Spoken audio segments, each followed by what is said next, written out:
আসসালামু আলাইকুম সুপ্রিয় শিক্ষার্থীবৃন্দ, আজকে আমরা চলে এসেছি নতুন একটি সমীকরণ করার জন্য, যেটি মূলত পরমাণু গঠন সম্পর্কিত তথ্য দিবে। সমীকরণটির নাম হচ্ছে ডি ব্রগলির সমীকরণ।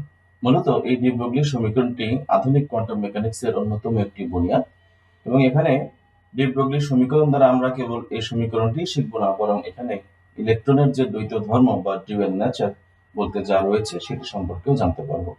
আরো জানতে পারবো এই ইলেকট্রন তার কণা ধর্ম এবং তরঙ্গ ধর্মকে ব্যবহার করে কিভাবে বৃহৎ ভর বিশিষ্ট বস্তু কণার জন্য প্রযোজ্য হয় না, বরং ক্ষুদ্র ভর বিশিষ্ট কণার জন্য প্রস্তুত ব্যবহৃত হয়।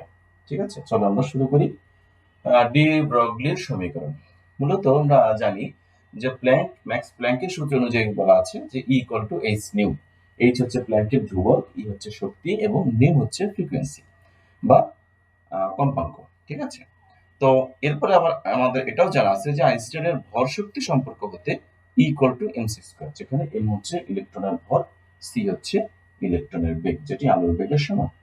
এখন দেখো, দুটি হচ্ছে ই বা শক্তির সমীকরণ, এবং সেক্ষেত্রে দুটি ই হওয়ার কারণে দুইটার ডান পাশ সমান হবে। আমরা তাই লিখেছি একত্র দুই সমীকরণ হতে পাই এইচ নিউ সমান এমসি স্কয়ার। এক্ষেত্রে আমরা নিউ সমান আমরা জানি C by lambda, nu frequency equals to C by lambda. লেখার পরে এখানে যা সি সি কেটে দেওয়ার পরে থাকতেছে H by lambda equals to MC. MC what is? P বা মোমেন্টাম বা ভরবেগ।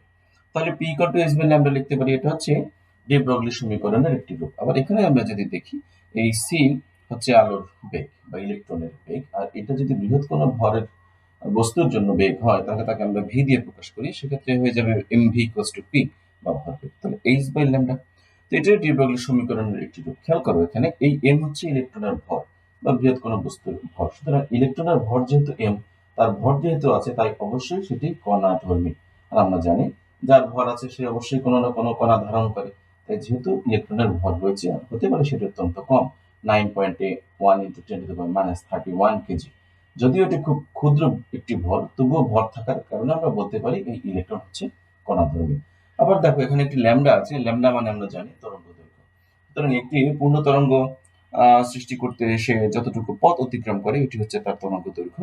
যেহেতু এখানে ল্যামডা রয়েছে, তাই এটি অবশ্যই তরঙ্গ আকারে চলেছে বা একটা মাধ্যমের মধ্যে দিয়ে তরঙ্গ আকারে পরিবাহিত হয়েছে। সুতরাং এখানে আমরা বলতেই পারি যে এখানে তার তরঙ্গ ধর্ম রয়েছে। সুতরাং ইলেকট্রনের আমরা কি কি ধর্ম পেলাম? একটা পেলাম আমরা কণা ধর্ম, আরেকটা পেলাম আমরা তরঙ্গ ধর্ম। এই দুইটা ধর্মকে আমরা একত্রে বলছি দ্বৈত ধর্ম বা ডুয়াল নেচার অফ পার্টিকেল। ইলেকট্রনের দুইটা ধর্ম বা ডুয়াল নেচার। কেমন? তো এখানে আরেকটা আমি অ্যাড করতে চাই, সেটা হচ্ছে এই ইলেকট্রন একটি ক্ষুদ্র ভর বিশিষ্ট কণা, এবং এই ডি ব্রগলি সমীকরণের মাধ্যমে আমরা এই ল্যামডা বা ক্ষুদ্র তরঙ্গ দৈর্ঘ্যের ভর, ক্ষুদ্র তরঙ্গ দৈর্ঘ্যের কোনো বস্তুর জন্য কিন্তু আমি তার এইটা বের করতে পারবো। ক্ষুদ্র ভর বিশিষ্ট বস্তু কণার জন্য আমরা তার বৃহৎ তরঙ্গ দৈর্ঘ্যের মান বের করতে পারবো। কিন্তু বৃহৎ ভর যদি হয় কোনো বস্তু, সেক্ষেত্রে তার যে ক্ষুদ্র ল্যামডা বা তরঙ্গ দৈর্ঘ্য আমরা পাই, সেটি কিন্তু নির্ণয় করা যায় না। সুতরাং এই সমীকরণ থেকে বলা যায় যে ক্ষুদ্র ভর বিশিষ্ট বস্তু কণার জন্য এই ডি ব্রগলি সমীকরণ প্রযোজ্য হলেও মূলত বৃহৎ ভর বিশিষ্ট বস্তু কণার জন্য এটি মোটেও প্রযোজ্য নয়।